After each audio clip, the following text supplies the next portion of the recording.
today it's a little older like me, and it needs a little care every once in a while. So it's in the shop today, but we're going to have it out hopefully by Friday. And next time I come, I promise you we'll bring the bus and we'll give you tours. My name is Pat Harris. I am running for the United States Senate. I'm not obviously a politician because most people have never heard of me. Probably the closest I come to being a politician is, at least once a month when I'm walking through an airport, somebody will come up to me and say, you know, you look a lot like Joe Biden. Which is true. Unfortunately, right now, I am actually older than he does, which is really sad. I've got to do something about that.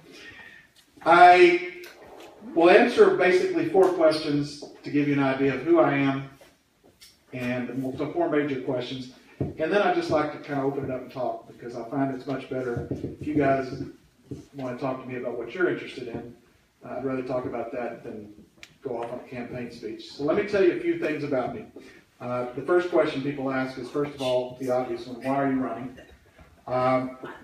The answer is this. I believe very strongly that we are at a time in our history that is unique. We obviously have seen what's gone on for the last year, the last couple of years, really. And I think that right now we are at a we're at a turning point in this country's history. I believe very strongly that what we need in the U.S. Senate are fighters. I understand that there is a time for compromise. I understand there is a time for working across the aisle. I understand that there has been in the past an important ability to do that and to get things done. But I also understand there is a time when you have to throw down the gauntlet and say, no, we're going to stand up for ourselves. We're going to fight. We're not going to take this anymore. And I got to tell you, the turning point for me, I felt like for a while the Democratic Party, of which I grew up in, and I felt like for a long time the Democratic Party has started being a little, has lost its way to some degree. And I feel like that the party quit sort of being the party of Franklin Roosevelt, quit being the party of the Kennedys and the Lyndon Johnsons, the people who fought for the working men and women.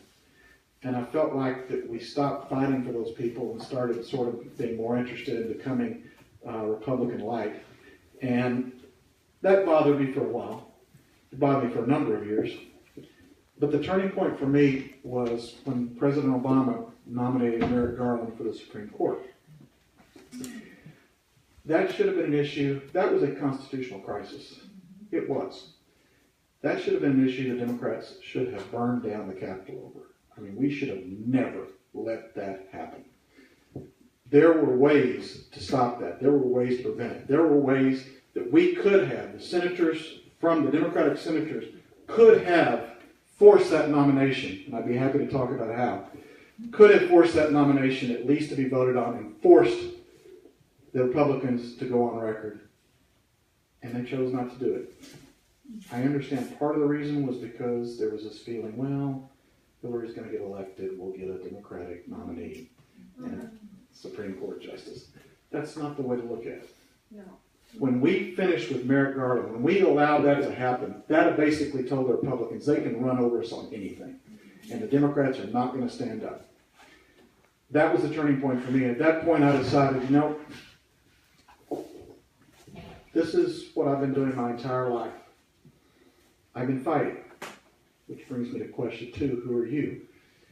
I'm a civil rights and criminal defense attorney for the last 25 years of my life. Every day of my life I go into a courtroom and I fight. That's what I do. I fought for people who were guilty. I fought for people who were innocent. I fought for people who were rich. And I fought for people who had no money at all. I fought for people of every race, creed, sexual identity, you name it. But what I've done with my life is I fought. I chose, when I came out of law school, I went to the University of Michigan Law School, and I had a number of offers to go work at a law firm and basically make fairly large sums of money and become a partner someday and have the yacht and the house and the whole bit. I made a decision that's not what I wanted with my life.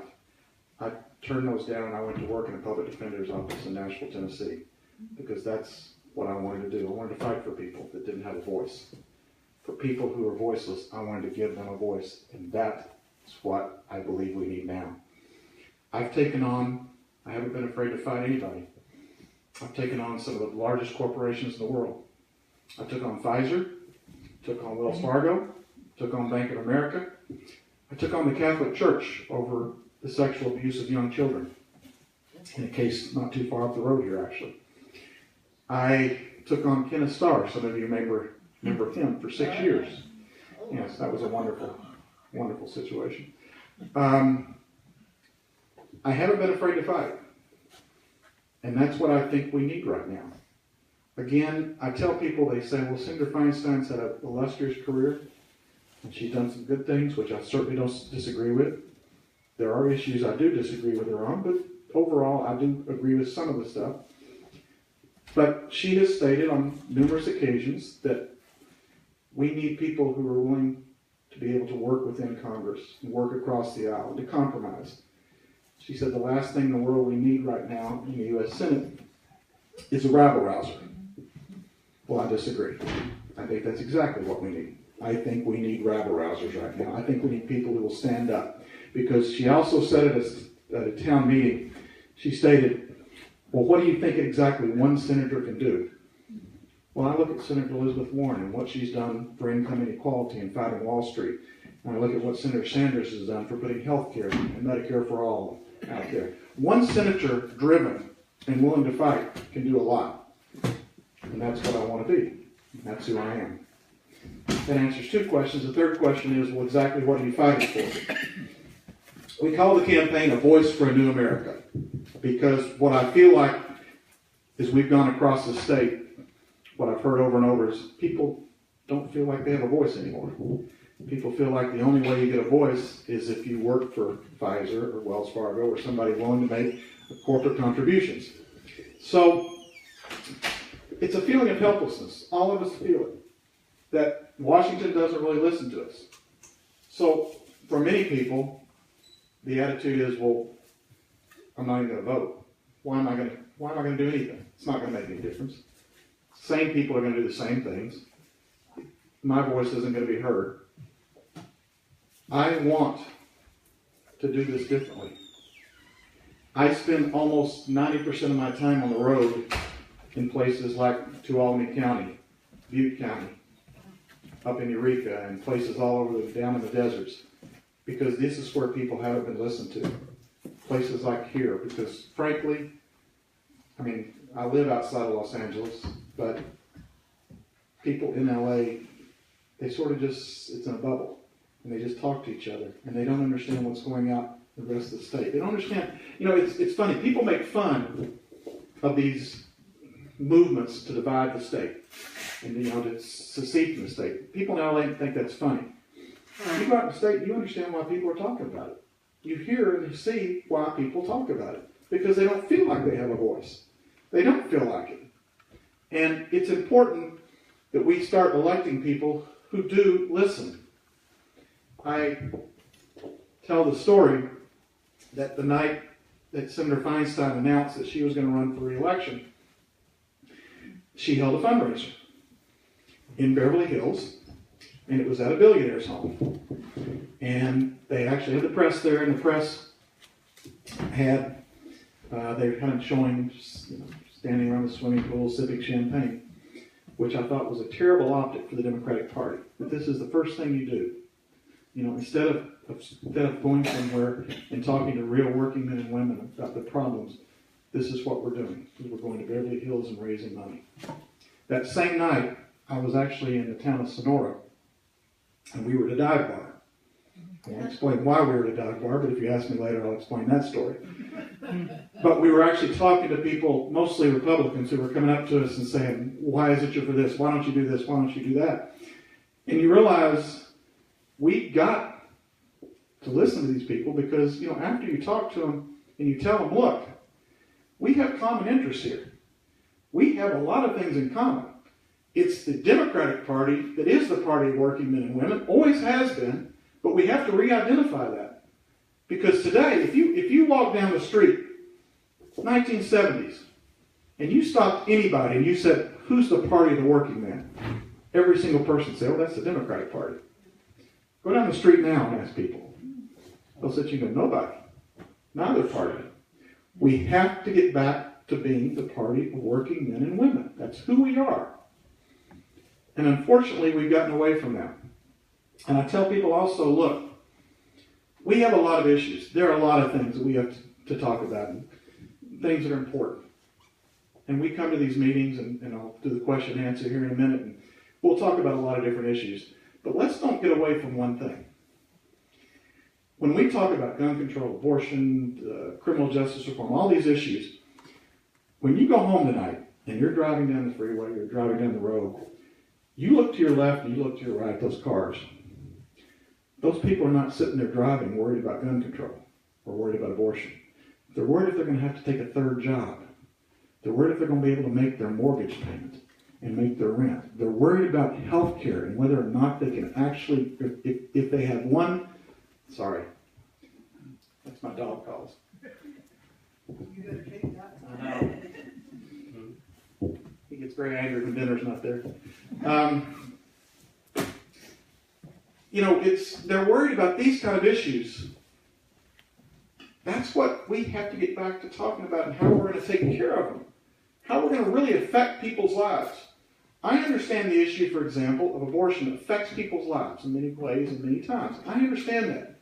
But on a regular basis, what people are worrying about is, how am I going to, if I have to go in and to go to a doctor and get this operation, am I going to have to declare bankruptcy in order to pay for it? These are real issues every day that we're not dealing with, and we have to. So that's very much what I believe we are fighting for, is a voice for a new America. I tell people, and I'll give you a very quick rundown, we support things. I support very much the call for Medicare for all. I believe we have to go to Medicare for all, that it's the only solution that is going to work in this country. I believe very strongly that we have to look at 100% renewables within about, hopefully by no later than 2045, maybe by 2040, if possible. It can be done. The studies show it can be done. I believe very strongly in criminal justice reform. Things like bail reform, getting rid of for-profit prisons. I believe very strongly in, we need to be getting police officers and police academies to focus more on de-escalation and less on taking situations where guns are used or ammo is used. I think that one of the things that bothers me most is when I talk about issues that there are so many politicians who have what I basically call bumper sticker politics, which is you come to a group like this and you announce that you're for these things. You say, okay, I'm for this, I'm for that. But there's no plan. There is no plan. It's just a bumper sticker statement. So when I tell you these things, I want you to ask me. If you have interest in it, ask me what my plan is, because I'll tell you. For example, I was at a fundraiser at Clam Bake up in Northern California, and one of the other candidates running, this gentleman's running, said, he stood up and gave a rousing speech, I support equal pay for women and equal rights. Huge applause. Sat down. I heard that in 1978. Okay? And it hadn't changed. It's because no one has a plan for it. And no one has an idea of what they're going to do. It just makes a good rallying cry. It's a good bumper sticker. I have a plan for it. And I'll be able to talk to you. I mean, again, please ask me about it. It has to do with what we call the 3 I's and how we're going to help women actually get equal pay, along with some other ideas and things we need to do for women's rights. For example, as someone in the criminal justice system, one of the biggest things that is not talked about, we are not funding rape kits in this country in a lot of different areas. They sit in storage rooms after a woman has the courage, and it's, as many of you know, it's not an easy thing to go in and report it. They go and report it, they go through the testing, which is difficult. They go through this whole process, the testing's done, and then it's stuck in a back storage room because this government won't fund the ability to have these tested. So you now not only have them having gone through this and the frustration, but now you have a potential sexual assaulter out running around and possibly doing it to other people as well. Those kind of issues we have to talk about, the things we have to do. The other two things I talked about, we have to cut the Defense Department spending. We are, at this point, we are actually outspending what Donald Trump asked for. The Senate actually approved a bill that actually was $50 billion more than what Donald Trump asked for. It is, to me, a sign of a country that has really lost its way in many ways, where we're driven by fear, such fear that we're willing to fund every single request for defense over, and yet the things that affect our lives personally, things that would change our lives dramatically, we can't fund because we're too busy giving it to the Defense Department. Things like research, medical research, things like scientific technology and the research we do for that. There's one of the things that the Alzheimer's Foundation asked for a couple of years ago. They came in and they think they're very close. They believe they're very close to maybe finding a cure. There's been a couple of things, unfortunately, the recent testing failed, but they think they're fairly close to solving Alzheimer's. Now, think how important that would be. Think how many people in your lives have been touched by that. They asked for $5 billion. Congress gave them $1.5 billion. Okay? And instead gave it to the Defense Department, who, by the way, by their own, look this up, by their own audit, article in 2016 in the New York Times, the Defense Department audited themselves and came up with a figure. There was $125 billion in waste over a 5-year period. Okay? That's what the audit showed. That, by the way, just so you're clear, was on administrative costs. Didn't have anything to do with weapons, wars. $125 billion. Think what that could do. I used the phrase, the story that Winston Churchill said, one of my favorite stories about, he was supposedly approached during World War II, and one of his Defense Department people said, look, we got to do something to help fund this war, so we've come up with a plan. We're going to cut back on some of the cultural things going on. We're going to cut back on some of the medical care and some of the educational things, to which Winston Churchill is alleged to have said, well, exactly what are we fighting for then? Yeah. That is very much where I think we are now. If we're going to continue to fund this, the Defense Department at these levels, what exactly is it we're fighting for? Because we're cutting away from everything that's made this country great. The scientific advancements, the educational system, the things that have made us great, we're taking that away and giving it to the Defense Department. Lastly, I think we are a country that's overwhelmed with corporate welfare. We allow corporations to essentially pay no taxes while the system is rigged toward middle-class people and away from the corporations and the billionaires. We have to get that straight. That has got to be something that absolutely must be addressed, because we now, in the latest tax scam, we allowed them to drop the corporate tax rate from, I think it was 33% to 21%, something along those lines. Under 21. And it was under 20, okay. And it's really remarkable when you think about that. And in this day and time, we're actually taking them lower when they should be going higher. And here's the part that kills me. This is a country built on small business. It is built on every store you drive down to, as we drove down here tonight coming in. That's what this country is built on. It's built on tire stores and glass stores and restaurants and every kind of store you can imagine. Yet small business, which the Republicans claim they are champions of, they got totally left out of this tax bill. It's a Wall Street giveaway. I'm sick and tired of seeing Wall Street corporations get every single advantage, every tax advantage, every incentive. Every time something's done in this country, it's to their advantage, and small businesses walk away with next to nothing. Small businesses run this country, and we need to recognize the Democratic Party needs to grab that, and we need to run with it, because we need to be the defenders of small business and working men and women, because that's who we are, or it's sure as hell who we should be. Now, I'll end just by saying, I asked you 3 of the 4 questions. The 4th question is, okay, you're taking on an incumbent who spends more on dinner than you probably have in your campaign account. Exactly how are you going to win this race? Okay. The answer is twofold. Number one, I am going up and down the state. I am meeting people. Somebody saw me today at a rally at noon. I said I was headed up here, and they said, "My God, you're everywhere." I am, and I will be. And I won't just show up here and say goodbye and leave you. I'll be back. Anytime you want me here, I'll be here. If 4 of you get together over Denny's and want to have lunch, call me. I'll be there. It's important that people understand I'm willing to go out and talk to them and actually be out there. I will do that. I know for a fact that my opponents in this race pretty much think that the new fad, it's probably a good fad, is to get behind a computer, use social media, and target everybody and target demographics and send out emails and send out mailings and all this kind of stuff. And they run a campaign behind a computer. We do social media, sure, but there's nothing that beats getting out and talking to people. That's campaigning. Somebody said to me, "Look, politics is a contact sport. You have to have contact with people," and that's exactly right. You do. So that's why I'm out doing that. The second thing is, I don't take corporate donations, but I do take individual donations from people. I've been raising money through individuals. I try and ask people for, usually when I come, I ask somebody to write a check for $2 million, but so far nobody's done it yet. So anybody here wants to be the first, feel free. Otherwise, I generally ask for $5, $10, $15, $25. If you really feel generous, $100 would be great.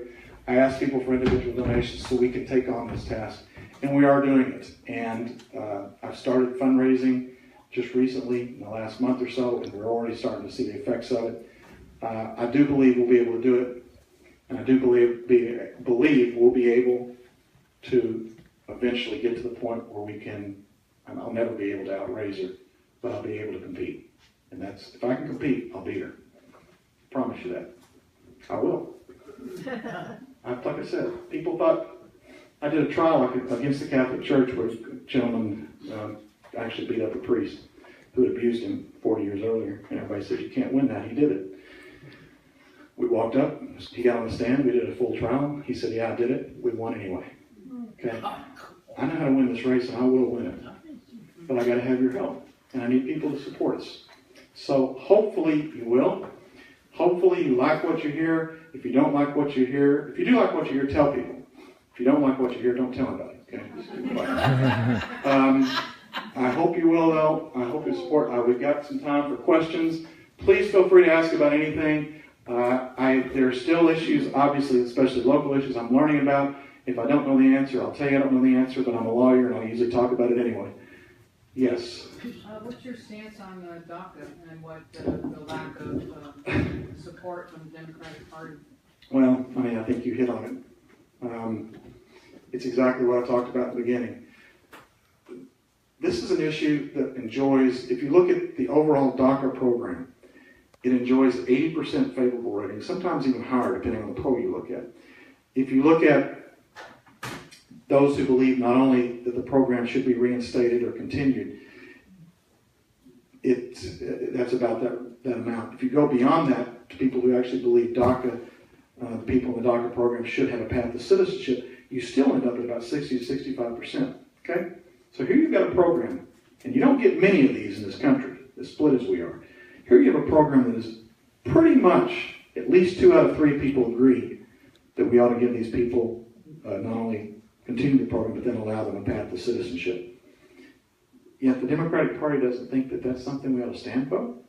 When you have that strong support in your public, you make them vote on it, by God. That's what the Republicans used to do to us. You remember when Obama was in office? And, well, even before that, when we had Clinton in office. When there was an unpopular issue, Gingrich made a career out of that. He would make the Democrats go on record as voting for it. Then he'd take it and ram it down their throats in the campaigns. Make them vote on it. Make them go on record on an issue that 62 out of every 3 people support.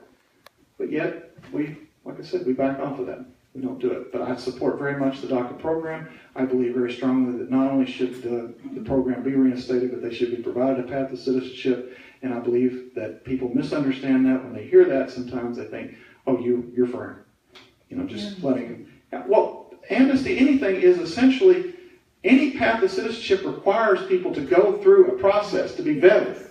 It's not like you say one day, "Okay, wake up, guess what? You're a citizen." No, you're not. You have to go through the process. My wife is Canadian. Okay? She and I had to go through the whole process with her, and believe it or not, my wife is actually a very talented and fairly well-known jazz singer and pianist. And you would think, that would be one of the easiest things in the world to get through. No, it was not easy getting her to be a citizen. So it's not just an open gift. These people will still have to go through a vetting process. But yes, I strongly believe we ought to give them the opportunity. Yes, ma'am. There was a lot said, obviously, during Trump's campaign that was ridiculous, like, I'm going to save the coal industry, I'm going to bring all the manufacturing jobs back from overseas.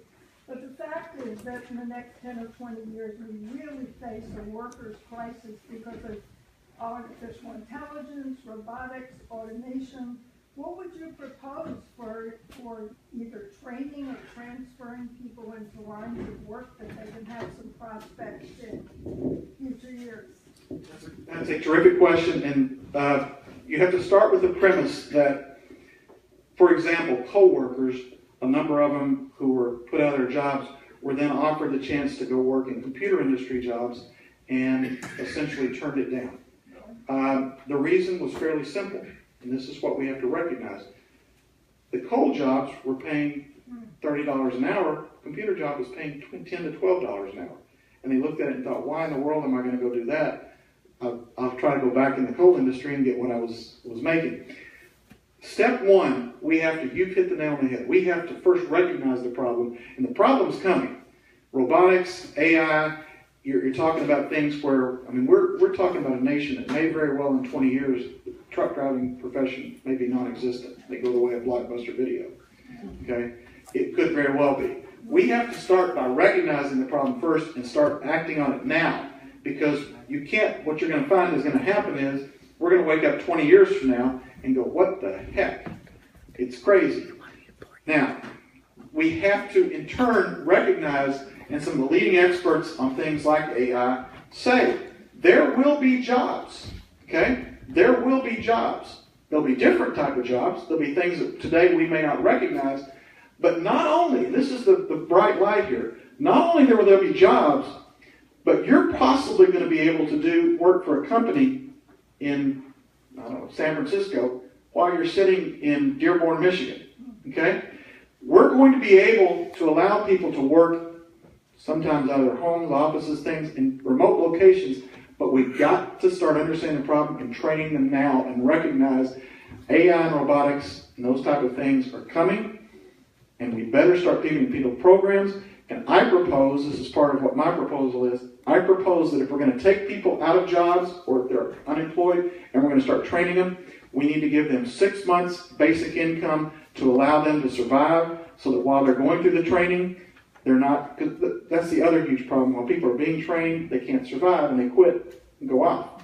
We have to be able to pay them, make sure that they get through the training, then get them in the jobs. But that's what I think we've got to do. Yes. Yeah. Yes. Could you say something about the issue of mental illness? Oh, I could spend the next 2 hours talking about mental illness. Anybody somebody who's been in prisons regularly and seen it, mental illness in this country, as most of you know, was at one point we treated it in institutions, not always well by any chance, by any measure, but we treated it, we recognized it. We now started about the 1980s criminalizing it. And under Ronald Reagan. We just criminalized it. And so what happened is we just started warehousing people instead of trying to get them help, we just started throwing them into jails and prisons. And if you go to any prison in this country, especially in this state, and you talk to prison guards, they'll tell you it's an impossible situation because they spend 90% of their time trying to deal with the mentally ill. They can't spend their time dealing with other prisoners, other people in there. Sometimes I know some very good sheriffs and deputies who work in prisons who actually want to help and make sure that the people there are helping to be rehabilitated, taken care of. Very kind people, they want to help, but they'll tell you, we spend all our time taking care of the mentally ill. And it's not meant to be that way. So, we also know the homeless problem is very heavily dealing with the mentally ill. And one of the things we've got to do is we have to be able, right now the law is essentially that a person who is mentally ill on the street cannot be confined, more or less, cannot be taken unless they are a danger to others or a direct danger to themselves, and a direct danger. And we need to change that so that if they are medically ill, if it looks like they're sick or problems, that they can be brought into the system, because we have to be able to go ahead and bring them in, even if it's against their will, if it looks like that there's a medical issue that's going to kill them. So there are things like that we have to do. But overall, we have to understand mental illness is a disease. It is not something to be criminalized. We need to go back to what every European country does. They think we're crazy. European countries look at it and go, somebody who's mentally ill, or somebody who's, even a drug addict, you're putting them in prison, you treat them, and you have to get them treatment. And we have to spend the money to go back to treating our mentally ill, because it's an extraordinarily important part of this community. It would help solve the problems some of the problems with homelessness, a lot of the problems in our prisons. It is a huge factor, and it's a huge thing. I'm so glad you brought that up, because people rarely do. Mental illness and the treatment of it should be first at the very forefront of criminal justice reform. Absolutely. I would say that going after the causes of it Yes. is very important. Absolutely. Yes, ma'am. Yes. Yes. Oh, okay. It's also complicated. It's like one thing, it's like too many things. One thing I like about your brochure is that you have 4 things, and I really like that. And I think of those 4 things, I would like to see environmental protection. That's my biggest thing, but I go along with all the others. But in talking and listening to you talk, there's so many things that you have to like deal with. It's like almost too confusing, too overwhelming. I think maybe that's the Donald Trump era, where every day seems like a year or something. There's always something, but in fact, that's the kind of the way politics are now. And the media doesn't really help. The talking heads take one thing and turn it into like a giant thing. But I think it would be better if we can like have a simpler way of dealing with these things without getting, I don't know. It just seems too complicated. Well, that's an interesting point. I think you're right in the sense of with Donald Trump. It's almost like every day you think it's sort of reached the bottom, and then the next day it gets lower, and it gets very frustrating. And for a lot of us, it's sort of a thing of, I just want to turn off television, or let's go watch CSI North Dakota, or whatever the latest CSI is. Cartoons, yes, it's even better. It does get frustrating. It does seem to get complicated. But I tell you this, I think we have to look at 2 central issues, because they control everything else. There are all kinds of issues about environmental protection, criminal justice reform, Medicare, but 2 central issues sort of override those, because they carry through every issue. Number 1 is campaign finance reform and getting money out of politics, because that affects every single area. For example, if you want to talk about environmental protections, we're getting killed in this country on climate change because we actually have the oil companies spending billions of dollars convincing people that it's a hoax, and it's crazy. And I mean, let's face it, there's no other way to say it. They're paying off senators and congressmen to support it. These people are not stupid. A senator from Oklahoma brought a snowball onto the Senate floor one time. This is a couple of years back. I said, see, there's no such thing as global warming. There's a snowball. They don't say that. So, yes. One thing we did was we stopped at Phillips 66. Yes. From Yes. those oil Yeah. trucks in here. Yeah. We had people coming all the way north of New York, coming to the meetings and saying, listen, we got to Yes. stop it, and we did stop it. Yes. It was really good. And you know something? I love that story. We can't do this. People, the energy out there now, right now, today, is like nothing I've ever seen. We can do this. I give the example of Hawaii, in Maui. Monsanto. has, I didn't know this, so some of you who've been to Hawaii may not know that on Maui, a huge portion of Maui is owned by Monsanto. I think it's Monsanto. It's one of the big ones. Yeah. And what they do is they test. They use it to test their chemicals. So one of the members of the Maui City Council started seeing that a lot of the kids in school were having problems, with asthma and different things, and they kind of connected the two. And so she came up and said, we got to do something about this. So she passed a resolution to have a vote about voting to have them stop the testing. Monsanto came out, put in $8 million in a resolution for a small city council in Maui. $8 million to defeat that. And these people went door to door and talked to people, and they beat them. They passed the measure, and they beat them. Because people can do it. If we get energized, if we get organized, we can do it. But we can't sit at home and go, it's just not, Well, those it's not local issues possible. are the things that get people feel they can do something about it. That's If true. you vote for Jimmy Paul, that would help. Yes. Local issues do drive people, but I think that part of that is people oftentimes think, well, it's too big an issue, it's not something I should go march for. But I'll tell you this, look at what's happening with Medicare for All. I got to tell you, 2 to 3 years ago, that wasn't even on the table really. But people are driving that issue. People marching, people talking, people signing petitions. It's driving the issue. And we're going to have if nothing else in 2020, we're going to have a huge, full discussion on that. And we may get even further than that, I hope. But we're sure as heck going to have a full discussion because people are driving it. So yes, you're right. It is largely local issues get people, but we can do it. We can do it nationwide too. Yes, ma'am. What's your plan? I agree with you. Money out of politics is, Oh, has to happen. yes. What's your plan for making that happen? There are 4 ways to do it. The first way to do it is Citizens United was a huge decision to allow now a huge influx. Because of what we allowed, this goes back to the whole Merrick Garland thing, because we didn't fight for that, we now have a Supreme Court that basically will never overturn Citizens United. It's not going to happen. We've got basically 5 Republicans who are going to vote against it. Unless the one chance is if Anthony Kennedy stays alive, stays in the court, 2020 we elect a Democrat and then he retires or dies, then that would be the one possibility. So what do? Well, we treat Citizens United like the Republicans treated Roe v. Wade. You start chipping away at it.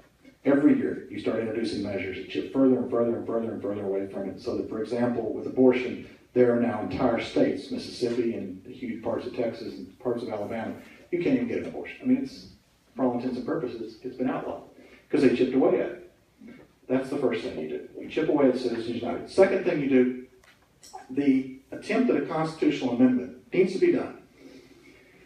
To pass a constitutional amendment that will essentially overturn Citizens United, it's highly unlikely it'll succeed, but it needs to be done because what you can do is you can organize the forces, you organize the people, and you put it in the people's sort of psyche that this is an important issue, and a constitutional amendment goes not only to every state, but it's done so that each legislature can be lobbied and people can get involved, and it really could push the issue forward. So that's number 2. Third thing is, there's a group called Represent Us, U.S., Represent U.S. Terrific group. If you get a chance, go on their website.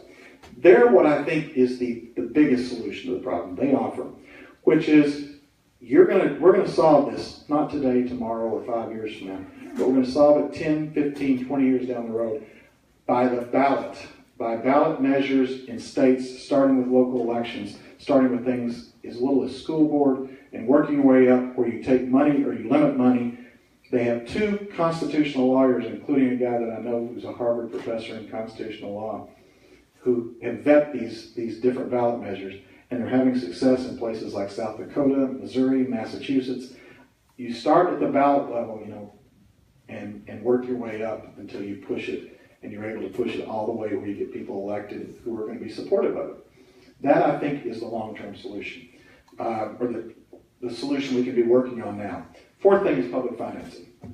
Public financing of elections is what we very strongly need to go to. Public elections public financing of elections will allow nurses, you can start going down, firefighters, people that normally couldn't afford to run for office. Public financing would allow good people who can't afford to run for office. It's not enough to do one of those. I know a couple of candidates in this race that talked about doing one of those. You need to do all four of them. You need to be pushing all four of them because that's the way we're going to solve it. So, thank you. Was your number 3, was it limiting the amount someone could spend on a campaign? Number 3 was to represent us, which is a group doing it through ballot measures at a local, starting at a local level and pushing up.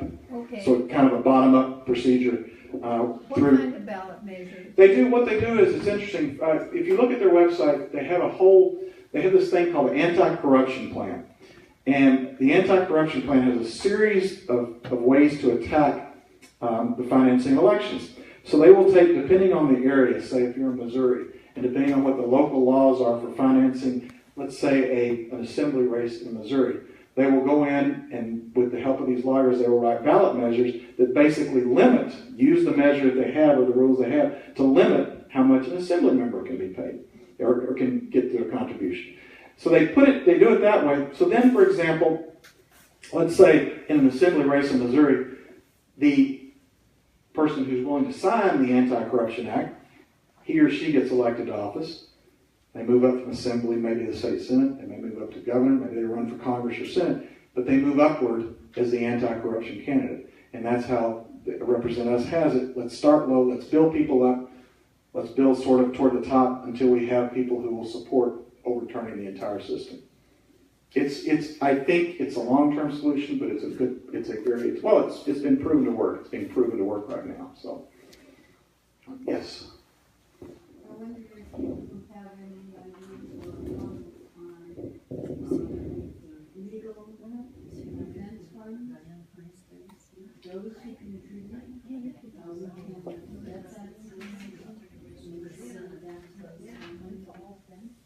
Through funding for elections? no, legal defense Like Trump just used the inauguration Money to do. in the news this week, and I think it will continue to be in the news. It might be something to come before the school. Well, it's an interesting process because in a legal defense fund, let's say, for example, I have a client who has a popular public issue, and I want to set up a legal defense fund for him. The way it's set up now, I can take contributions from anybody, anywhere, anytime. No one knows. There's no way. And all I have to do is I put it in my account, my legal account, that's it. Bingo. Nobody knows.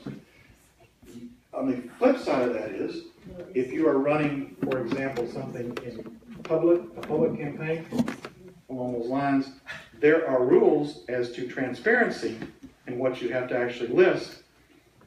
California, we just passed the Transparency Act, which makes it even better, so that who's giving, it's not only transparent, but it becomes a situation where if a corporation gives, even that has to be laid out, who's a part of the corporation, who's giving. So I don't know why we can't do that with legal defense funds if we're doing the same thing now, the Transparency Act. Makes sense. Yes. I was born in America a long time ago.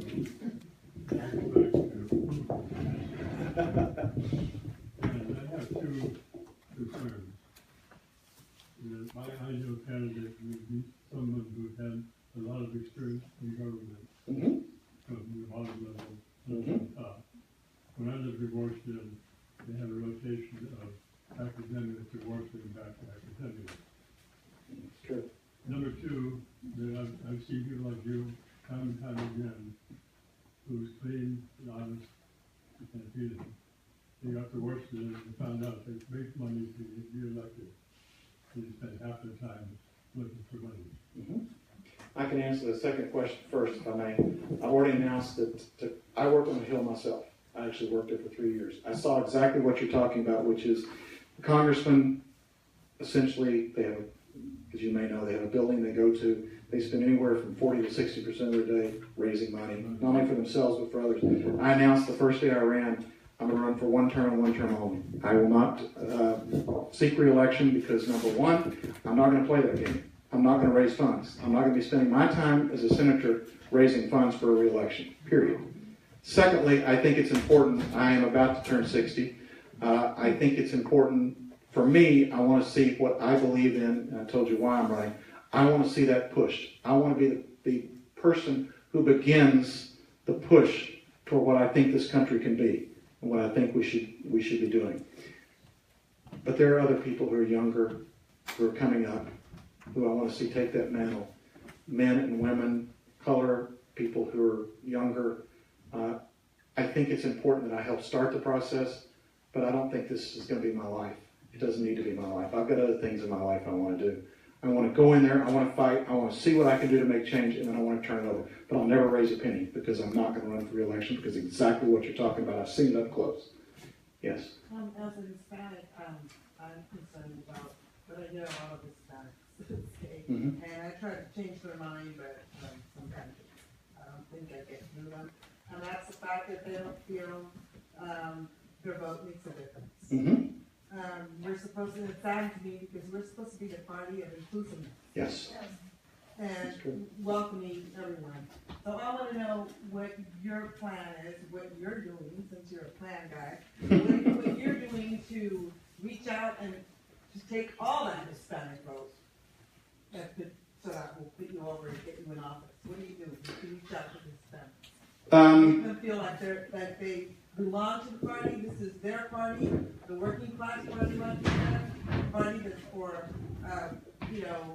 the mentally ill, the prison reform and all that, that's very important to all these issues are very important to Hispanics because Hispanics are working people and, they have a lot of their family members that are affected by a lot of the crime, being in prison and all that. All the pain that causes. What are you doing to reach out to make them feel like they belong to, not only do they belong to the party, but that they need to participate in our party, vote, and create change? I think that's a great question. I'll tell you what I'm doing.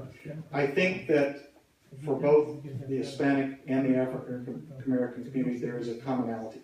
That is that there tends to be this thought among minority groups that, okay, we are 20% of the population, so therefore we'll be successful when we have 20% of people in management, or 20% of people in the Supreme Court, or 20%.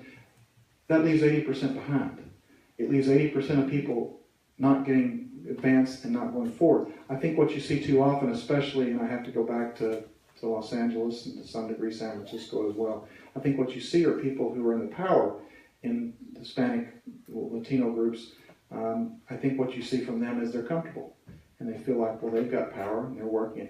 We go back to the whole concept of it's the working men and women that we have to be reaching out to in the Latino community. We have to be talking to them. We have to be allowing them to come in and feel like they're getting represented.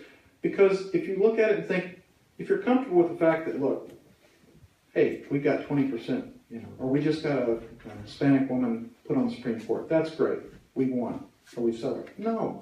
It's not bringing up the people that need to be the ones who have a voice, that need a voice. That's who we ought to be talking to. That's who I'm going out and doing. That's why I'm going to places like I'm here. That's why I go to Tulare. That's why I go across the state. And I talk to Hispanic groups. I talk to groups of every kind because I believe those are the people who need a voice and need representation. So that's what I'm doing. I'm reaching out to those groups rather than the power groups because I think, frankly, the power groups, if it was my choice, I think they need to be replaced. And we need new leadership and new people. I'm sorry. Yeah, I'm sorry. I will end it. If I can just say this, and then I promise I'll shut up. Thank you so much for letting me talk. As a lawyer, it's a dream to get to talk for an hour. I will just end by saying this. This is what I truly believe. I think the Democratic Party, we're sitting here saying over and over and over, we need to take this country back. No, we don't. We need to take this country forward. We have got to start putting out ideas and plans. I talked about some of the things tonight that I believe in. I'll be happy to talk to you one-on-one about other things I believe in. We've got to put together programs for the future. We're not going back. We're never going back. The Republicans love to talk about, we need to go back to the 1950s and all that. We need to be talking about the future and what we're going to do, how we're going to take care of the next generation, how we're going to take care of our kids with the climate change, with student loan debt. We're gonna have to talk about these issues and have plans for it. Because I'll tell you this, I believe we are on the verge. As bad as things are, I believe we're on the verge. I said, you know, the old saying, it's always darkest before the dawn. Well, the dawn's coming. And this group here is the dawn. You guys are the dawn, and we're gonna do it. Thank you so much for letting me talk. I really do appreciate it. Thank you for letting me talk. I'll be happy to talk later.